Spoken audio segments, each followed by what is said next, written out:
મિત્રો, બધા પેરેન્ટ્સનું સપનું હોય છે કે પોતાનું બાળક બોર્ડની એક્ઝામમાં સારા માર્ક્સ મેળવે, જેના માટે 11th 12th science, commerce, arts કે સ્ટાન્ડર્ડ 9th 10th હોય કે પછી બોર્ડની એક્ઝામ માટે કોચિંગ હોય, એના માટે ક્યાંક ને ક્યાંક બધા પેરેન્ટ્સના મનમાં એક ઈચ્છા હોય છે કે પોતાનું બાળક કોઈ સારા કોચિંગમાં અભ્યાસ કરે અને સારા માર્ક્સ મેળવે.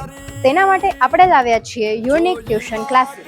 એન્ડ યસ ફ્રેન્ડ્સ, જેમના બાળકો ગુજરાતી અને ઇંગ્લિશ મીડિયમમાં સ્ટડી કરે છે અને તેમના બાળકના ફ્યુચર અને એજ્યુકેશન માટે અવેર છે, તેમના માટે અહીંયા બંને મીડિયમ માટે અલગ અલગ બેચમાં સ્ટડી કરાવવામાં આવે છે. તો હવે વાત કરી યુનિક ટ્યુશન ક્લાસીસની, જે છેલ્લા 9 વર્ષથી મોરબી રોડ પર આવેલ છે અને એમ કહી શકાય કે જ્યાં મોરબી રોડ પરના વાલીઓનો ભરોસો છે. અહીંયા એક ક્લાસરૂમમાં લિમિટેડ 35 સ્ટુડન્ટ્સની સ્ટ્રેન્થ હોય છે અને તમે જોઈ શકો છો કે અહીંયા મટીરિયલ એવું આપવામાં આવે છે જે બાળકના અભ્યાસને બનાવે છે એકદમ ઇઝી. એન્ડ યસ, જો આપ બોર્ડ એક્ઝામ માટે બેસ્ટ કોચિંગ જવા માંગો છો તો આજે જ અમારી વિઝિટ લો. સતનામ પ્લાઝા, મોરબી રોડ, રાજકોટ.